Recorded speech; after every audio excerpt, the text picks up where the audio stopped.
सहनौ पुनस्तु सह वीर्यं करवावहै तेजस्विनावतीतमस्तु मा विद्विषावहै। ओम शांति शांति शांतिः। श्रुति स्मृति पुराणानाम् आलयं करुणालयं नमामि भगवत्पादं शङ्करं लोकशङ्करं। शङ्करं शङ्कराचार्यं केशवं बादरायणं सूत्रभाष्यकृतौ वन्दे भगवन्तौ पुनः पुनः। ईश्वरो गुरुरात्मेति मूर्तिभेदविभागिने व्योमवद्व्याप्तदेहाय दक्षिणामूर्तये नमः।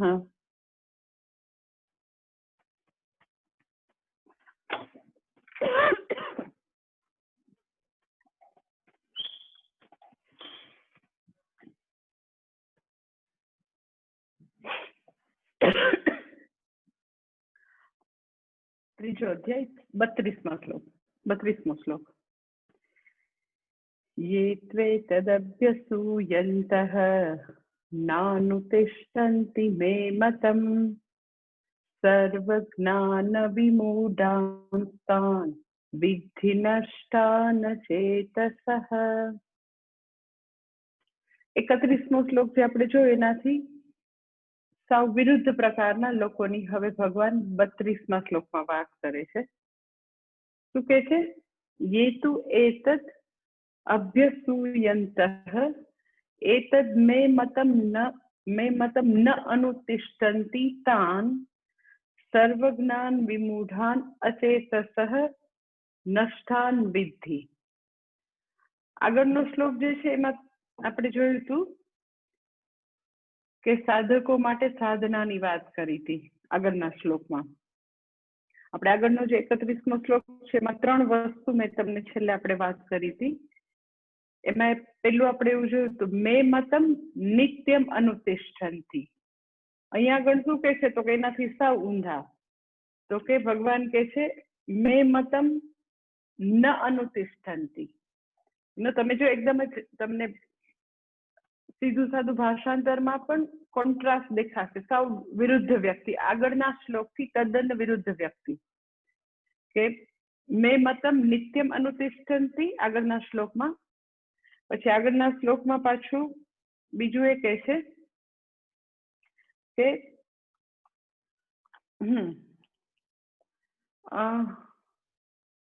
શ્રદ્ધાવંતઃ અને અનસૂયંતઃ। શ્રદ્ધાવાળા લોકો અને અસૂયા વગરના લોકો। અહીંયા શું કહે છે? ये तु एतद् अभ्यसूयन्तः। अभ्यसूयन्तः એટલે બધી બાજુથી ખૂબ જ પૂરેપૂરી અસૂયાવાળા લોકો। મે મતમ ન અનુતિષ્ઠન્તિ। ભગવાનનો બોધ છે, ભગવાનનો ઉપદેશ છે એનું અનુસરણ નહીં કરનારા। પછી સર્વ જ્ઞાન વિમૂઢાન કે એ જ્ઞાનના વિવિધ બધા જ ક્ષેત્રોમાં મોહિત અથવા તો વિમૂઢ છે એવા લોકો છે। ભગવાન કે છે એવા લોકોને, એવા અચેતસઃ એ લોકોને નષ્ટાન વિધિ, એ લોકોનો તું નાશ જ જાણ। કેવા છે તો કે ફરીથી આખું ભાષાંતર કરું કે જે લોકો અભ્યસૂયંતઃ એટલે પૂરેપૂરા અસૂયાથી ભરેલા લોકો છે, ભગવાનના ઉપદેશનું અનુસરણ નહીં કરનારા। બીજું, પછી ત્રીજું જે છે ને સર્વ જ્ઞાન વિમૂઢાન, તો કે બધા જ ક્ષેત્રોમાં પૂરેપૂરા જે લોકો અવિવેકી છે, મોહિત છે, મૂઢ છે એવા લોકો। અને એ લોકોને ભગવાન કહે છે એ લોકોનો તો તું નાશ બરાબર જ જા આવા લોકો। એટલે તું શબ્દ જ્યારે પણ આવે અહીંયા છે ને ये तु अभ्यसूयन्तः, તું શબ્દ જ્યારે આવે તો આગળ જે વાત કરી હોય એનાથી વિરુદ્ધ વાત કરવી હોય ત્યારે તું, આપણે ગુજરાતીમાં પણ એવી રીતે વાત કરતા હોય કે એ તો બધું બરાબર છે પરંતુ આ તમે વિચાર્યું એમ। એટલે જ્યારે બીજા પોઈન્ટની અથવા તો તદ્દન વિરુદ્ધ વસ્તુની વાત કરવી હોય તો પરંતુ જેમ વાપરે અહીંયા તું શબ્દ હોય છે સંસ્કૃતમાં. એટલે કે છે કે જે લોકો પૂરેપૂરા અસૂયાથી ભરેલા છે એ લોકો ભગવાનના ઉપદેશનું અનુસરણ નથી કરતા અને બધી જ રીતે પૂરેપૂરા વિવેક વિનાના, બધા જ ક્ષેત્રોમાં વિવેક વિનાના લોકો છે અને એને તું આવા નાશ થયેલો નષ્ટાન ચેતસ, એ લોકોની બુદ્ધિનો નાશ જ તું જા. હવે આપણને વિચાર આવે, એટલે મને તો વિચાર આવે છે કે ભગવાન વારે વારે અસૂયાની બહુ વાત કરે છે. આગળના શ્લોકમાં વાત કરી જ અસૂયાની, કે જે મારા ઉપદેશનું અનુસરણ કરે છે, જે લોકો શ્રદ્ધાવાળા લોકો છે, એ લોકોના જીવનમાં અસૂયા હોતી નથી. પછી આગળના 16-17 અધ્યાયમાં 18મા અધ્યાયમાં પણ અસૂયાની વાત આવે. અહીંયા હજી તો યુ કેન સે લાઈક 31મા શ્લોકમાં બી વાત કરી એ લોકોના જીવનમાં અસૂયા નથી. તો અહીંયા પાછા વાત કરે છે કે આવા બધા લોકોને તો ખરેખર એનો નાશ થયેલો જ જાણો. એટલે અસૂયાની વાત ભગવાન વારે વારે કરે છે. એટલે આપણને વિચાર આવે કે શા માટે ભગવાન વારે વારે અસૂયાની વાત કરે? તો બહુ જ એકદમ જ એનો સાવ સીધો સાદો એનો જવાબ છે કે માં જે છે એના બાળકને કોઈ પણ વસ્તુની વારે વારે યાદ ક્યારે દેવડાવે? સપોઝ ક્યાંક પિકનિકમાં જાય છે, એક્ઝામ દેવા જાય છે, કોઈ ઇમ્પોર્ટન્ટ કામ કરવા જાય છે, તો વારે વારે કઈ વસ્તુની યાદ દેવડાવે? એને લાગતું હોય કે ત્યાં આગળ એ ભૂલ કરશે, ત્યાં આગળ તો કે એને આવી રીતે કાંઈ બી એ ઠોકર ખાય એવા પૂરેપૂરા ચાન્સીસ છે, તો એ વસ્તુ વારે વારે યાદ દેવડાવી પડે. એટલે એવું બની શકે કે લગભગ મનુષ્ય માત્રમાં આવો અસૂયાનો ગુણ જાણીએ અજાણીએ હોય. આપણે કદાચ એટલો નોટિસ ન કર્યો હોય, કારણ કે વ્યક્તિગત સ્તરે, કુટુંબના સ્તરે, સમાજના સ્તરે એવી અસૂયાની વસ્તુ એટલી બધી વણાયેલી હોય તો બહુ એટલું આપણે નોટિસ ન કરતા હોય કે આપણે અસૂયા એટલે આપણે ગયા સેશનમાં જોયું હતું ગુણેશુ દોષ દર્શનમ, કે વ્યક્તિમાં છિદ્રો શોધવા, એની મર્યાદાઓ, એની લિમિટેશન છે એની વાતો કર્યા કરવી, બીજી વ્યક્તિની, પોતાની નહીં. તો એવું કદાચ સર્વત્ર સહજપણે એવી વૃત્તિ બધામાં હશે, એટલે ભગવાને વારે વારે યાદ દેવડાવવું પડે.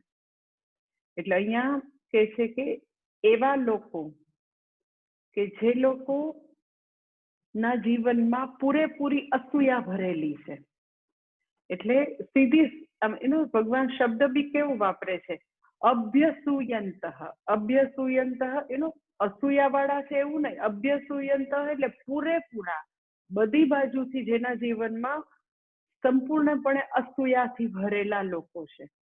તો આપણને એમ થાય એવા લોકો હોય દુનિયામાં, પોતાના આજુબાજુના લોકોની કઈક બેઠા બેઠા ટીકા ટિપ્પણી ને એની ગોસિપ ને એનો નિંદા રસમાં એને મજા આવતી હોય, પણ હંમેશા હું ખૂબ જ બધી ટીકા ટિપ્પણી કર્યા જ કરે એવા લોકો હોય.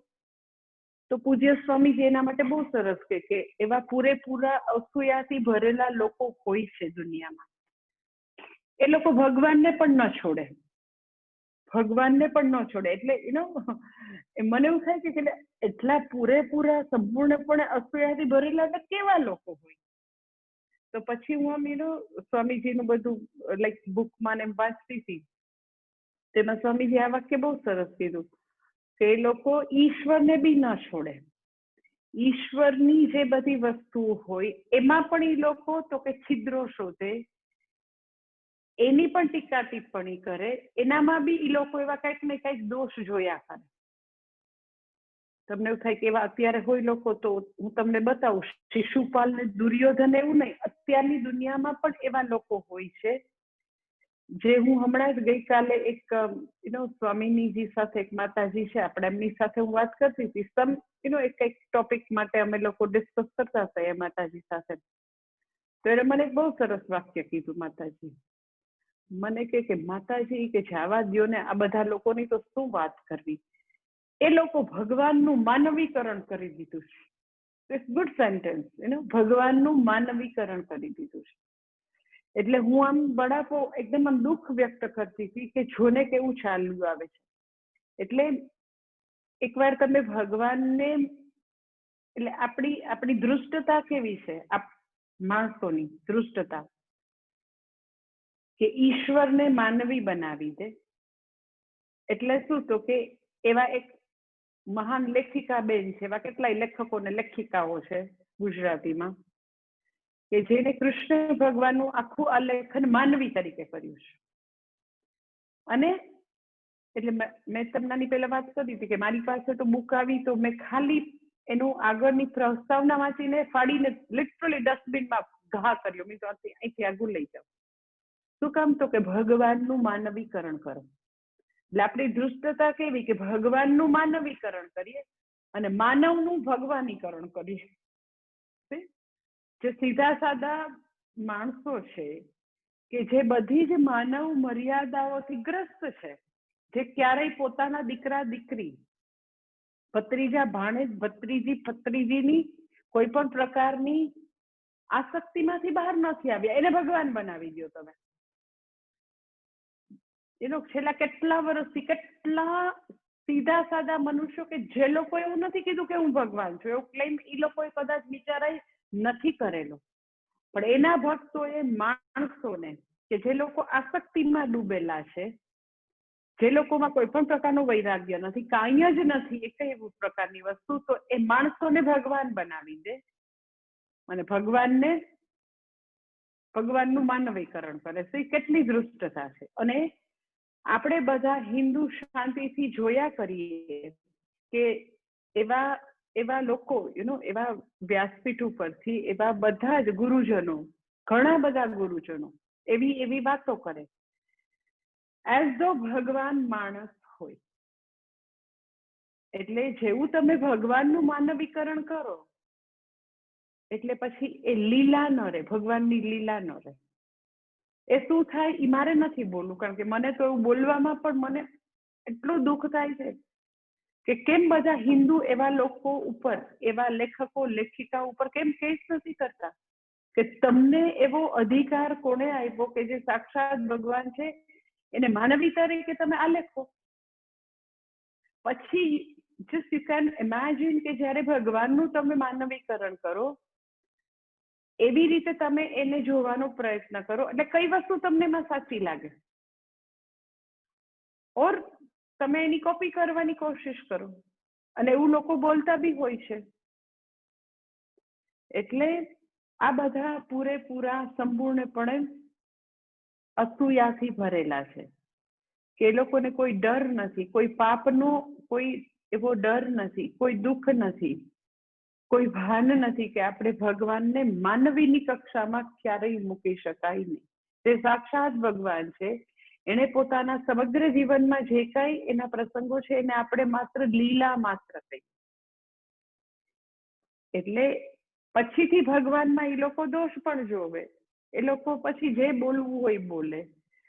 એટલે એવા ઘણા બધા મેં તમને વાત કરી હતી કે એવા ઘણા બધા લેખકો, બધા નહીં પણ એવા ઘણા એવા લેખકો હોય છે કે જે લોકો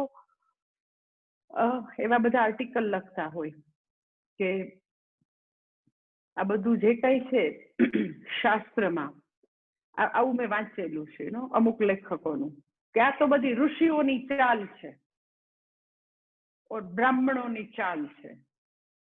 એટલે આવા જે વાક્યો બોલે, ઓર એ લોકો એવું બોલતા, આવું તમે સાંભળ્યું હશે, ભગવાન જેવું છે નહીં, તો જે જૂના જમાનામાં જે વસ્તુનું શોધ નથી થઈ એટલે ડર લાગ્યો એને ભગવાન બનાવી દીધા. ભગવાન જેવું કઈ છે જ નહીં. એટલે હું તો ખાલી અત્યારે આવા સંપૂર્ણપણે અસૂયાથી ભરેલા લોકોનું જસ્ટ તમને ભગવાન સામેની અસૂયાની વાત કરું છું.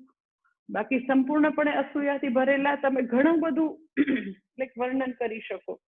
એવા અમુક ગુજરાતી લેખકોનું મેં એવું બી જોયું છે કે આપણા બધા શિલ્પશાસ્ત્ર છે એના વિશે પણ ઈ ગંદુ બોલે, કે એમાં બધી બસ એવી રીતે કામ અને ભોગની જ વાત છે.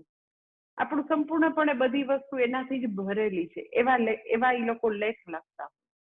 એટલે જ્યાં કલા છે, જ્યાં ધર્મ છે, જ્યાં આપણો સાંસ્કૃતિક વારસો છે, એની જગ્યાએ એનાથી તદ્દન કંઈક ડર્ટી વસ્તુઓ જોવી, દેટ ઇઝ કોલ્ડ અસૂયા. કે એને બધી એસ્થેટિક વસ્તુ, એ આર્ટ છે, એ શું છે કઈ સમજ નથી પડતી, એને સમજ આટલી જ પડે. એટલે એવા ઘણા બધા ચિત્ર વિચિત્ર વિધાનો એ લોકો કરતા રહેતા હોય છે કે પછી આપણા પૂજા વિધાન હોય એના માટે બી હું એમ જ જુદી જુદી આસ્થા અને સંસ્કાર ચેનલમાં જુદા જુદા જે બી લોકો હોય બોલતા હોય તો કોક વાર જો સાંભળતી હોય તો મેં આવું બી સાંભળ્યું છે કે બધું પૂજા અને જપ અને બેસીને માળા ને બધું એમ કે જે લોકો ખૂબ વર્ક કરતા હોય, જે પ્રવૃત્તિમય જીવન જીવતા હોય એવા યુવાનોને તો કેવી રીતે મારે એવું કહી શકાય કે તમે બેસીને રોજ જપ કરો. એ તો એમ કે લાઈક જે ફ્રી હોય છે લોકો, જે ઘરે બેઠા છે એ લોકો ભલે કરે. અમે આવા બધા ચેનલમાંથી જે ઘણા બધા પોતાની દુનિયામાં જેની બહુ જ બધી નામના હોય લોકો આવી રીતે કે ના એને જરૂર નથી તો ખાલી વિવેકપૂર્ણ રીતે પોતાનો વેપાર ધંધો કરે તો એ તો ભગવાનની જ પૂજા છે. એ જો લોકો ફ્રી હોય એ લોકો ભલે પૂજા કરે.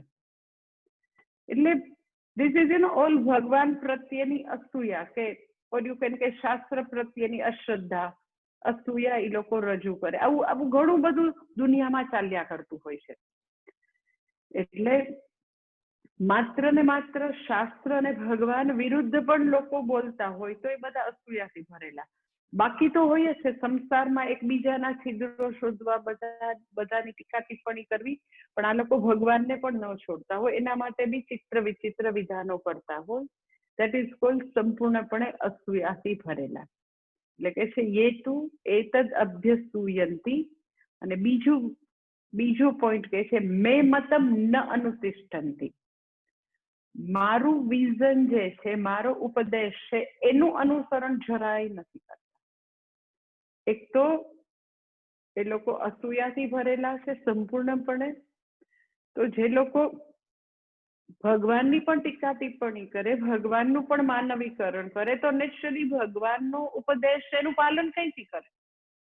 ભગવાનનો ઉપદેશ શું છે?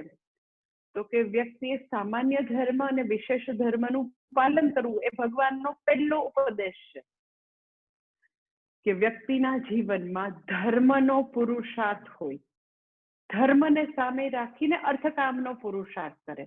માટે ચતુર્વિધ પુરુષાર્થનો ઓર્ડર, ક્રમ આવી રીતે છે કે પહેલા ધર્મનો પુરુષાર્થ, પછી અર્થકામ, પછી મોક્ષ.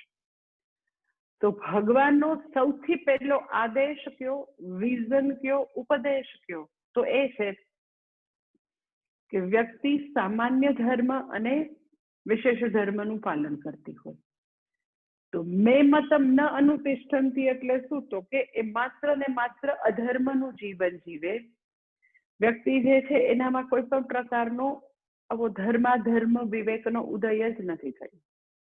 સંપૂર્ણપણે તો કે આવું અધાર્મિક જીવન જીવે છે. અને અધાર્મિક જીવન એટલે શું કરે? તો એ હજી આગળ બીજી લાઈનમાં કે છે કે સર્વ જ્ઞાન વિમૂઢાન.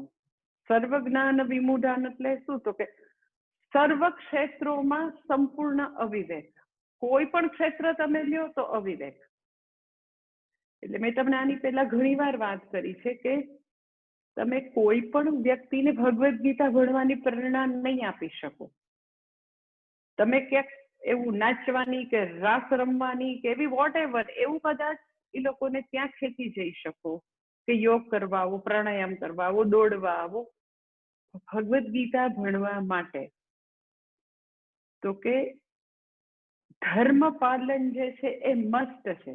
ધર્મ પાલન, સામાન્ય ધર્મ, વિશેષ ધર્મ હશે તો જ ગીતા ભણી શકે. હવે આ લોકો કેવા છે? તો કે જેના જીવનમાં ધર્મ સદંતર છે જ નહીં, ન તો એ બધું એથિકલ લાઈફ, નૈતિક જીવન જીવે છે, ન તો પોતાની ડ્યુટી બજાવવામાં એનમિસ્ટ છે. એટલે શું છે? તો કે બધા જ ક્ષેત્રોમાં એ વ્યક્તિ એટલી કન્ફ્યુઝ અને કોન્ફ્લિક્ટ વાળું જીવન, એવો નિયમ છે કે જે લોકો સામાન્ય ધર્મનું પાલન ન કરે, સત્યનું પાલન, પ્રમાણિકતાનું પાલન, શુદ્ધ જીવન, સરળતા, નેકીથી પૈસા કમાવા, એવું બધું ન હોય, ગોટાળા અધર્મ એવું વધારે હોય જેના જીવનમાં, તો અહીંયા આગળ એના મનમાં ઘણો બધો સંઘર્ષ હોય, કોન્ફ્લિક્ટ હોય, ક્લેરિટી જેવું હોય જ નહીં. એટલે હવે એનું જીવન કેવું હોય તો કે સામાન્ય ધર્મ અને વિશેષ ધર્મના અભાવમાં સંપૂર્ણપણે અવિવેક વાળું જીવન હશે. સંપૂર્ણપણે અવિવેક એટલે શું? તો કે ભગવાન કહે છે સર્વ જ્ઞાન વિમૂઢાન. કોઈ પણ તમે જ્ઞાનનું કોઈ પણ ક્ષેત્ર લ્યો, કોઈ પણ જીવનનું પાસું લ્યો, તો એનામાં વિવેકનો છાંટો ન હોય. કેવી રીતે હું તમને કહું કે ધારો કે અર્થનું પાસું, અર્થ અને કામ બે વસ્તુ એના જીવનમાં હોય. ધર્મ અને મોક્ષ તો છે જ નહીં. જેના જીવનમાં સામાન્ય ધર્મ વિશેષ ધર્મ નથી, તો મોક્ષ તો બહુ દૂર છે. મોક્ષ સુધી તો કેટલાય જન્મો પછી ન પહોંચે. એટલે ધર્મ અને મોક્ષ નથી, એટલે બે જ પુરુષાર્થ છે, અર્થ અને કામ. ઓકે, અર્થ અને કામમાં કેમ અવિવેક એટલે શું? વળી અર્થ અને કામમાં અવિવેક એટલે શું? ઓકે, હવે આવા લોકો તમે દુનિયામાં જોયા હશે. તમે જો એટલે ભગવાન ધીરે ધીરે વ્યક્તિ કેવી છે એનો પ્લોટ તૈયાર કરે છે. તમને ખ્યાલ આવશે કે પહેલી વસ્તુ કે આવું અતિશય બધી જગ્યાએ એને ડર્ટી જ જોવાની આદત હોય કે પુરાણો ખોટા, ગીતાજી ખોટું, સંન્યાસી ખોટા, આ બધી ઋષિઓની ચાલ છે. ભગવાનને તો કે માણસ બનાવી દે. આવું બધું એકદમ જ ટોટલી વિરુદ્ધ વસ્તુ જે છે. શાસ્ત્ર છે એનાથી વિરુદ્ધ જ બધું કર્યા કરે. ધર્મ નથી એના જીવનમાં, તો બધા જ ક્ષેત્રોમાં અર્થ અને કામ બચ્યું, તો એમાં અવિવેક એટલે શું? ઓકે, એ લોકો ધારો કે પૈસા કમાવાની વાત આવી, તો કોઈ પણ રીતે પૈસા કમાવાય, કોઈ પણ રીતે. કોઈને મારી નાખી નહીં કમાવાય, દારૂ વેચી નહીં કમાવાય, માંસ વેચી નહીં કમાવાય. પૈસા કમાવા છે ને સાધન કોઈ બી હોય, કોઈનું મર્ડર કરો, કોઈની ગમે તેવું ભેળસેળ વાળી દવાઓ બનાવો, બધા પેશન્ટ મરી જાય, વોટ એવર. મારું લક્ષ્ય શું? તો કે પૈસા કમાવા. એટલે અર્થોપાર્જન જે છે એના માટે કોઈ બી રસ્તા અપનાવવા એ વ્યક્તિ તૈયાર. એટલે આપણને એવું થાય કે આવા રસ્તે આ વ્યક્તિ કેમ પૈસા કમાય? આવા માંસ વેચવાના ધંધા, આવા પ્રકારનું આવું ફ્રોઝન ફૂડમાં આવું ગાયનું માંસ બેઠો આ માણસ વેચે. આ વ્યક્તિ આવા ધંધા કરે, શરાબ વેચીને પૈસા કમાય, તમાકુ વેચીને પૈસા કમાય, લોકોની જેમાં આટલી બધી હેલ્થ છે એને હોડમાં મૂકે, હોટલમાં એવા ગંદા ધંધા કરે. લોકો ગમે તેવી એની હેલ્થને પર ચેડા કરે. ફાર્માસ્યુટિકલ કંપનીમાં એવું મેં સાંભળ્યું છે, યુપી બિહાર સાઈડ એવી કેટલી બધી એવી કંપનીઓ હોય છે કે જેમાં એ લોકો નકલી દવા બનાવતા હોય. જે મોટી મોટી દવાની જે જાણીતી કંપની હોય એના લેબલ મારીને નકલી દવાઓ. તો પૈસા કમાવા એક વસ્તુ છે, અર્થનો પુરુષાર્થ, પણ સર્વ ક્ષેત્રોમાં સંપૂર્ણપણે અવિવેક એટલે શું? તો કે કોઈ બી રસ્તે પૈસા કમાવાય. પછી કામના પુરુષાર્થની વાત આવે, અર્થનો પુરુષાર્થ છે. એટલે અર્થ માટે, પૈસા માટે કાંઈ બી કરે, કાંઈ બી કરે. તમને કીધું મર્ડર કરે, લાંચ રૂશ્વત લઈ આવે ને, પ્રધાનો ખરીદે, સાંસદે ખરીદે, બધા જ રસ્તા અપનાવતા તમે લોકોને જોયા હશે પૈસા માટે. બધું જ કરે, પોતાના મા બાપ, પોતાના સગા ભાઈ બહેન બધા સાથે બધું છેતરપિંડી કરી શકે. શા માટે? તો કે સંપૂર્ણપણે અવિવેક. વિવેકનો ક્યાંય એક પણ પ્રકારનું નામ નિશાન નથી. એ અર્થનો પુરુષાર્થ આવો.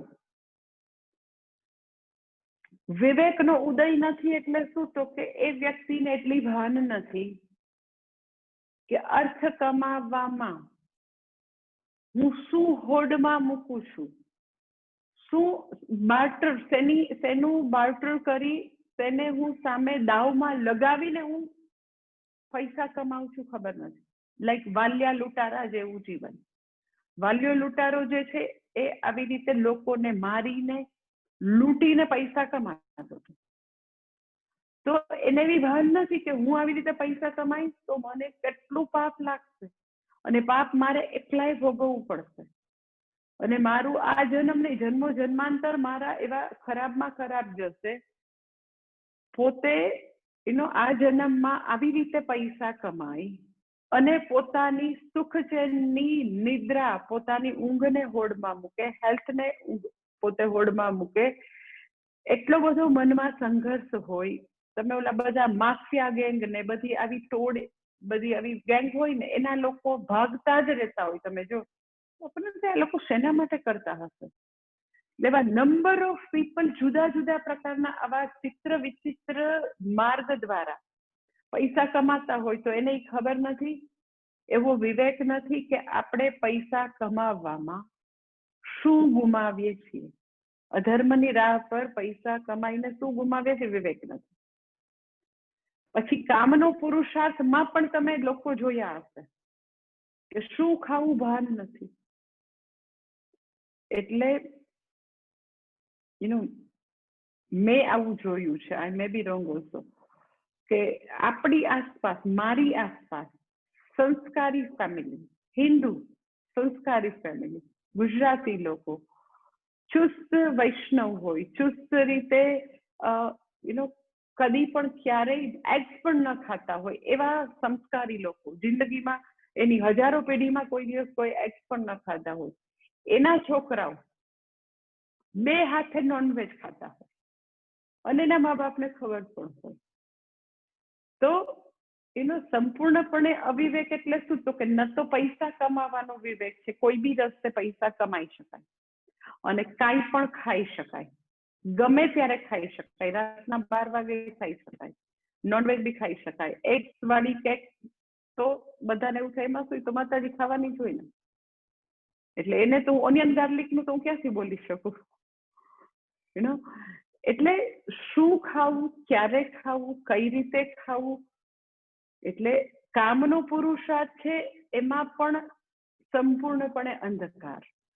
સંસ્કારી ફેમિલીના દીકરા દીકરીઓ ના પ્રીઝમાં અમે આવી ગંદી વસ્તુ જોઈ છે કે હાર્ડ ડ્રિંક તો કે ભરપૂર ભરેલા હોય, નોનવેજ તો કે ભરપૂર ખાતા હોય અને એના મા બાપ જે છે એ સાવ એટલે સાવ ટોટલી એના મોઢા ઉપર સેલો ટેપ લાગેલી હોય, એક શબ્દ ઈ હરામ બરાબર છે તો કે ફ્રીજની અંદર તો કે ગુજરાતમાં આવી રીતે બધી બોટલો પડેલી હોય, કેટલાયના તો કે એવી રીતે ગુજરાતની બહાર જાવ તો આવી રીતે સજાવેલી હોય, ભગવાનનું મંદિર સજાવેલું એવી રીતે બહાર સજાવેલું હોય.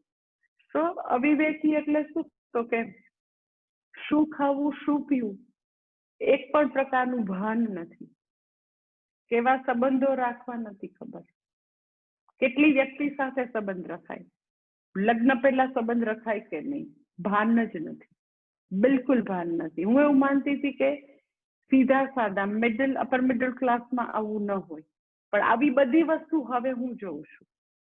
હમણાં જ મારે લાસ્ટ વીક જ મને એટલું આમ દુઃખ લાગે, એટલું ખરાબ લાગે કે હું એક ભાઈ સાથે વાત કરતી હતી, અરાઉન્ડ 70 યર્સના હશે, એકદમ સંસ્કારી પરિવારના ભાઈ, કોઈનું મેટ્રિમોનિયલ ની કઈક ચર્ચા થતી હતી, હું જસ્ટ એવું વાત કરતી હતી કે હવે આપણા જે સમાજના અને ફેમિલીના જે પહેલા જે ફેબ્રિક્સ હતા એવા તૂટી ગયા છે, તો વ્યવિચાર કરવામાં થોડી બધાને તકલીફ થતી હોય છે, કારણ કે બાળકો એબ્રોડ ભણતા હોય, મા બાપ અહીંયા હોય, તો થોડું એમ કે એ લોકોનું ભણતર, એ લોકોની ચોઈસ, એ લોકોનું જે કંઈ એ લોકોને એક્સપોઝર મળ્યું હોય એવું સામે પાત્ર મળવું બહુ હવે ડિફિકલ્ટ થઈ ગયું, કારણ કે છોકરા આટલા બધા મોબાઈલ થઈ ગયા, બાળકો એ લોકો ઇન્ડિયામાં હોય નહીં, 12મા પછી જતા રહ્યા, તો it's very difficult to get proper match for our children. એવું બધું હું જસ્ટ વાત કરતી હતી અને એમાં કોઈનું મેટ્રિમોનિયલ મેં કીધું કે હા આમ ને તેમને, તો મને કે છે ને માતાજી એમ કે તમે એમ કે એ જે દીકરીવાળા છે ને એવું કહેજો કે 2, 4, 5 વાર 6 વાર તો મળવું જોઈએ. એટલે મેં કીધું હા એમાં તો કોણ ના પાડે છે, 2, 4, 5, 6 વાર મળી જ શકાય, કોઈ પ્રોબ્લેમ નથી. અમે તો અમારી છે એમ કે એ દીકરી લાઈક આપણા સત્સંગી પરિવારમાંથી, તો વાંધો નહીં. સામે બી એમ કે મેં કીધું તમે બી સત્સંગી છો તો દીકરાને કોઈ વાર ઘરે મળ્યું, કોઈ વાર હોટલમાં 1-2 વાર 2 કલાક બેઠા સામે કોફી પીધી તો મળી જ શકાય, કોઈ પ્રોબ્લેમ. પછી આગળ એટલું કઈ નહીં અટક્યા નહીં. પછી મને આગળ જે વાત કીધી એટલે મારે પછી એને અડધી કલાક 30 મિનિટ એને મારે લેક્ચર આપવું પડ્યું, અને ધેટ ટુ એકદમ ઇરિટેટ થઈને મારે લેક્ચર આપવું પડ્યું. પછી એને મને વાક્ય એવું કીધું કે ખરેખર માતાજી તો એવું છે કે હું તો એવું માનું છું માતાજી કે લિવિંગમાં થોડું રહેવું જોઈએ. મારી કમાન એકદમ જ છટકી. 6 મહિના 12 મહિના લિવિંગમાં રહેવું જોઈએ. 70 યર્સના ભાઈ મને કે છે લિવિંગમાં રહેવું જોઈએ, તો છે ને સાચું કહું ને એમ કે વ્યક્તિનો બરાબર પરિચય થાય. એટલે એટલી મારી કમાન છટકી, એટલું આમ અંદરથી તો મને ગુસ્સો આવ્યો, બોલું નહીં પણ અંદરથી બહુ જ દુઃખ અને ગુસ્સો આવે કે આપણો સમાજ જે છે એ કયા અધપતનની ધાર ઉપર જઈને અટક્યો છે, કે કોઈ સેન્સ જ નથી લોકોને કે આપણા સંબંધોની પવિત્રતા, એની ગરિમા, આપણા સંબંધોની જે મહાનતા છે તેનું ભાન જ નથી. લોકો જે બોલે છે, વિચારે છે, પોતાના બચ્ચાઓને જે આવા પ્રકારનું જે ઉપદેશ આપે છે એટલે ટોટલી નોનસેન્સ બધા બોલ્યા કરે છે. અને એવું કદાચ જીવન જીવતા હોય જ્યારે 70 વર્ષની વ્યક્તિ એવું કહે તો એ એવું એડવોકેટ કરે છે મારી પાસે. પછી તો મેં અતિશય એને ભાન કરાવડાવ્યું. મેં કીધું તમે સાંભળી લ્યો ભાઈ, આવી લિવિંગમાં રહેતી મારી આસપાસ જે છોકરીઓ મને 2, 3, 4 મળી છે એને જઈને મેં કીધું બોલાવી અને કલાક સુધી હું ખૂબ જ ખીજાણી છું એ લોકોને કે આ સામે છોકરો છે ને નાવા નીચોવાનો એને કઈ સંબંધ નહીં રહે. કાલે તને છે ને રસ્તે રજડતી કરી લેશે. ગુમાવાનું ખાલી સ્ત્રીએ છે. અને મેં જો એવી લિવિંગમાં રહેવાનું શરૂ કર્યું ને એને પકડીને મેં લગ્ન કરાવ્યા કે સામેના પાત્રને કાંઈ ગુમાવાનું નથી. સ્ત્રી છે એ બિચારી ઇમોશનલી જોડાય, એને દુઃખી થવાનું હોય. એટલે મેં કીધું આપણો લગ્નનો, વેદની અંદર લગ્નનો કન્સેપ્ટ જરાય આવો નથી. હંમેશા માતા પિતા પસંદ કરતા અને હતું એક આખી લાઈફ જે છે પરસ્પર કમિટમેન્ટ જે છે એ લાઈફ હતી કે જે બી પાત્ર છે એની સાથે મારે પૂરેપૂરું સમર્પિત થઈને પૂરેપૂરું મારે એની સાથે મારે જે કંઈ છે એને મારે સરસ રીતે હવે નિભાવવાનું છે, એકોમોડેટ થઈને સહજ સ્વીકારવાનું છે. એ આપણો વેદનો લગ્નનો કન્સેપ્ટ છે. સુપરમાર્કેટમાં કોઈ શાકભાજી કે ફ્રૂટ ખરીદવા નથી નીકળ્યા કે લિવિંગમાં આની યારે 4 મહિના રહ્યા, બીજા યારે 10 મહિના રહ્યા, ત્રીજા યારે 5 મહિના રહ્યા. What is this nonsense? એટલે વિચાર કરો કે જો 70 વર્ષની વ્યક્તિ મને લિવ ઇન એડવોકેટ કરે, આની પહેલા પણ 2-3 આવા મને બાપાઓએ લિવ ઇન ની વાત કરી છે કે માતાજી તમારે કેવું જોઈએ લિવ ઇન, અને તો જ તમે ટેસ્ટ કરી શકો. દેટ ઇઝ કોલ્ડ સર્વ જ્ઞાન વિમૂઢાન, કે શું ખાવું, શું પીવું, સંબંધો શું છે, સંબંધોની ગરિમા શું છે, ભાન જ નથી.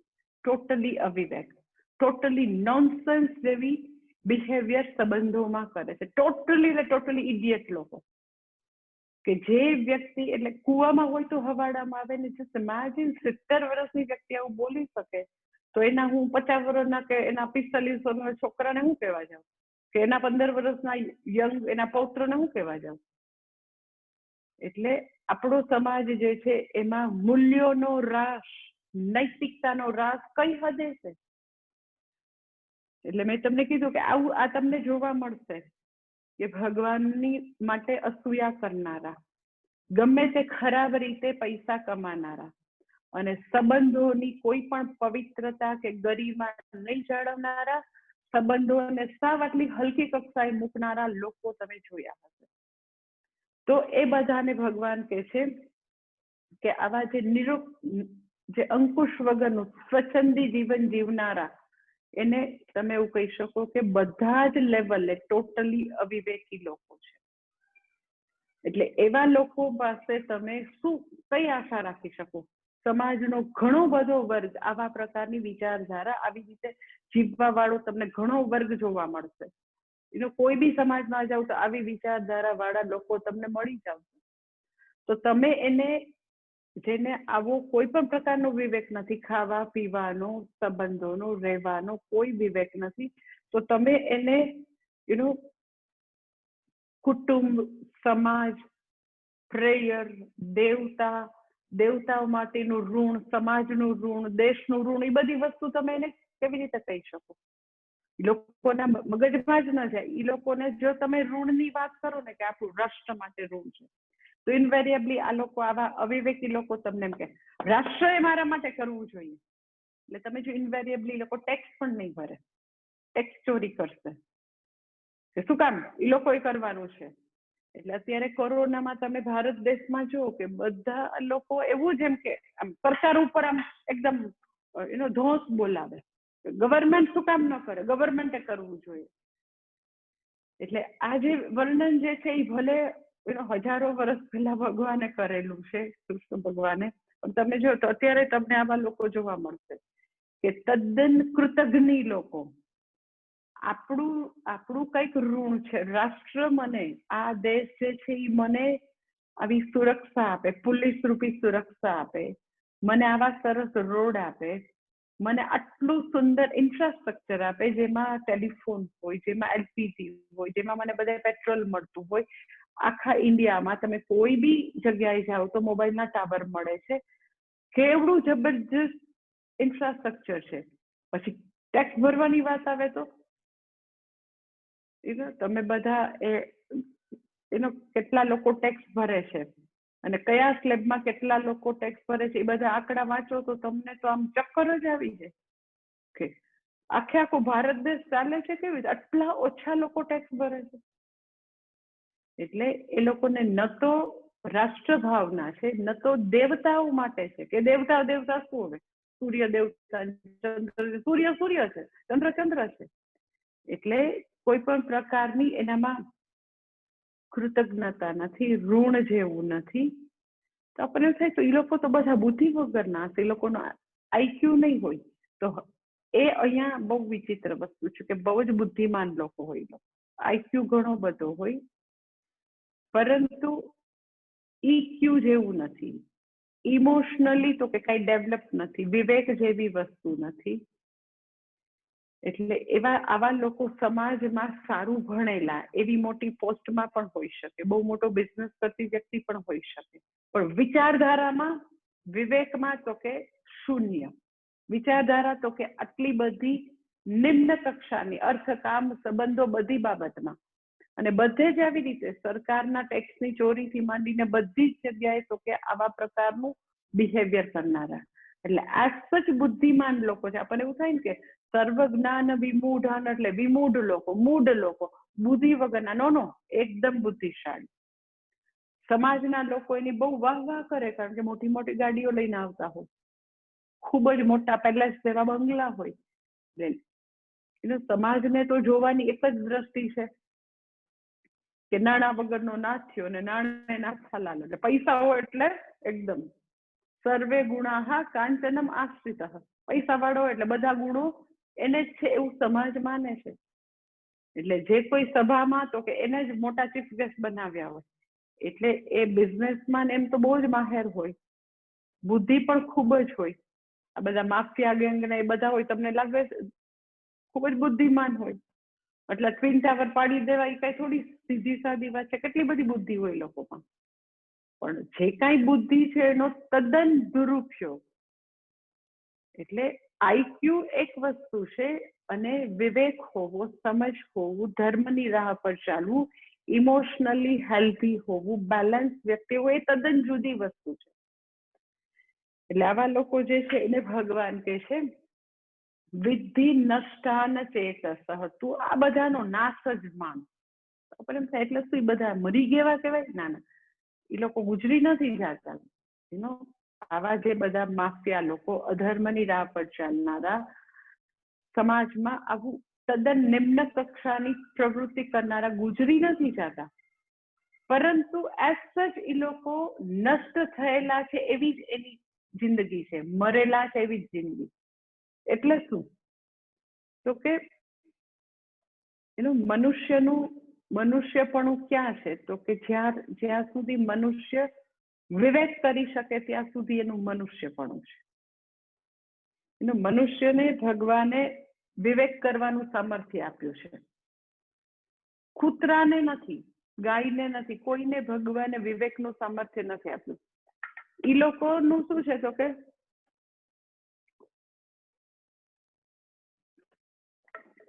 ધારો કે ડોગ જે છે તો એને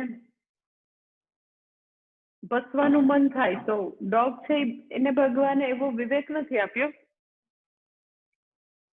કે અત્યારે માતાજીનો ક્લાસ ચાલે છે, સપોઝ અહીંયા બારે ડોગ હોય તો એ આમ બારીમાંથી એમ જોવે, ક્લાસ ચાલે છે માતાજીનો, અત્યારે ભસાય નહીં જરાય, મારે ભસવું હોય ને તો છે ને 8 વાગે ક્લાસ પૂરો થાય તો 8 વાગે ભસાય. અથવા તો અમારી ગોમાતા છે ને આમ સામાન્ય રીતે એ ભાંભરે નહીં, આમ મોટે એ બોલે નહીં, પણ ક્યારે ભાંભરે ખબર છે? સપોઝ એને આમ નવું બેબી આપ્યું હોય 15 દિવસ મહિનાનું, અને તમે એના બેબીને દૂર કરો થોડુંક હોય, બાપરે એટલું મોટેથી ભાંભરવા માંડે, અને બેબી પણ એવું જ જુદા પ્રકારનો અવાજ કરે. તો સપોઝ અહીંયા આગળ ગાયને એમ ખબર પડે એનું બેબી દૂર વહી ગયું, પણ પછી એને થાય કે અત્યારે ભાંભરાય નહીં, તો ક્લાસનો ટાઈમ છે બાપા, માતાજી બિચારા કેટલી મારી સેવા કરે, એવી રીતે ભાંભરાય નહીં.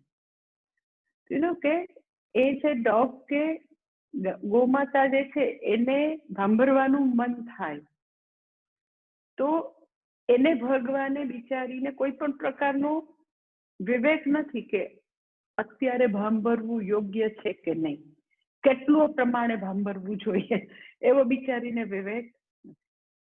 પણ મનુષ્ય જે છે એને રાડો પડવાનું મન થાય, એને એવું કંઈક આવેગ આવે તો ભગવાને મનુષ્યને એવો વિવેક આપ્યો છે કે એને એકદમ એટલે ચીસ પાડીને એને લાઈક કે ઓલા ભાઈ મને એવું કીધું હોય, તમે યુ કેન ઇમેજિન કે એને મને કીધું હોય આમ ફોનમાં કે પણ માતાજી લિવિંગમાં તો થોડું 3-4-6 મહિના રહેવું જોઈએ, તો યુ કેન ઇમેજિન કે મારો પારો કેટલો ઊંચો ગયો હોય અને મને કેટલી ચીસ પાડવાનું મન થયું હોય કે આને હું શું કહું, તો મને એકદમ ચીસ પાડવાનું મન થાય અને એને સરસ મજાના બે ચાર એવા કડક એકદમ શબ્દો કહેવાનું મન થાય. પણ ભગવાને મને વિવેક શક્તિ આપેલી છે કે મારે ઊંચો અવાજ નથી કરવાનો, ચીસ પણ નથી પાડવાની, પણ મારે 30 મિનિટ હવે શાંતિથી એને સરસ રીતે અનફોલ્ડ કરવાનું છે કે what is our Hindu culture. તો ભગવાને મનુષ્યનો વિવેક આપ્યો છે કે એકદમ જ ઊંચો અવાજ કરીને ખરાબ રીતે કહેવું કે પછી સરસ રીતે શાંતિથી કમ્યુનિકેટ કરવું, એવો વિવેક આપ્યો છે. એટલે મનુષ્યનું મનુષ્યપણું ક્યાં છે તો કે જ્યાં સુધી આપણે આપણા વિવેક શક્તિને આપણા સાથમાં રાખીએ, વિવેક શક્તિનો સાથ લઈને જીવન જીવીએ તો આપણે મનુષ્ય. આપણી વિવેક શક્તિ આપણે ખોઈ બેસીએ તો આપણે મનુષ્ય કહેવાને લાયક નથી. આ લોકોને ભગવાન એવું કહે છે કે એ બધાનો નષ્ટાન વિધિ નષ્ટાન, વિધિ એટલે જાણ, એનો નાશ જ જાણ. નાશ શા માટે તો કે એ લોકોમાં ના જીવનમાં માત્ર 2 જ પુરુષાર્થ છે, અર્થ અને કામ. પશુઓના જીવનમાં પણ 2 જ પુરુષાર્થ, અર્થ અને કામ. પશુઓને પણ ભગવાને વિવેક નથી આપ્યો, આવા મનુષ્યને પણ તો કે એ લોકોએ પોતાની વિવેક શક્તિનો ઉપયોગ નથી કરતા. એટલે એ લોકોને મરેલા જ જાણ એટલે શું તો કે એનું મનુષ્યપણું મરેલું છે. હવે મનુષ્ય કહેવાને લાયક નથી, કારણ કે અર્થ અને કામ જ પુરુષાર્થ છે, વિવેક શક્તિનો ઉપયોગ નથી કરતો એ વ્યક્તિ. એટલે મનુષ્યનું મનુષ્યપણું એની વિવેક શક્તિ હોય તો જ છે, અધરવાઇઝ તો કે વ્યક્તિ જે છે બીજા અધ્યાયમાં ભગવાનનો જે જાણીતો શ્લોક છે, બુદ્ધિનાશાત પ્રણશ્યતિ, બુદ્ધિનો નાશ અર્થાત વિવેકનો નાશ, દેટ ઇઝ પ્રણશ્યતિ, વ્યક્તિનો નાશ બરાબર છે. એટલે આવા લોકો જે પૂરેપૂરા અસૂયાથી ભરેલા છે, સાથે સાથે ભગવાનના ઉપદેશનું અનુસરણ નથી કરતા અને બધા જ ક્ષેત્રોમાં, અર્થ અને કામના, વ્યવહારના બધા ક્ષેત્રોમાં સંપૂર્ણપણે અધર્મ અને અવિવેકી લોકોને તું એનો નાશ બરાબર જ તું જાણ. ને પછી ભગવાન તો કે આગળ હવે 33મા શ્લોકમાં મનુષ્ય જે છે એની પ્રકૃતિની વાત કરે છે કે બધા મનુષ્યો જે છે એની પ્રકૃતિ પ્રમાણે જીવન જીવતા હોય છે. એટલે એમ કરીને ભગવાન હવે 33મા શ્લોકથી એક સરસ નાનકડો બીજો બહુ જ ઇમ્પોર્ટન્ટ વિભાગ અહીંયા 2-3 શ્લોક 3-4 શ્લોકમાં શરૂ કરે છે. Very important part. પણ એનું જસ્ટ ઇન્ટ્રોડક્શન જે છે એ પહેલા 33મા શ્લોકમાં આપે છે અને પછી 34-35 જે છે બહુ જાણીતા શ્લોક છે, ગુરુવારે થયેલું. ઓમ પૂર્ણમદઃ પૂર્ણમિદં પૂર્ણાત પૂર્ણમુદચ્યતે પૂર્ણસ્ય પૂર્ણમાદાય પૂર્ણમેવાવશિષ્યતે. ઓમ શાંતિ શાંતિ શાંતિ. હરિ ઓમ શ્રી ગુરુભ્યો નમઃ. હરિ ઓમ.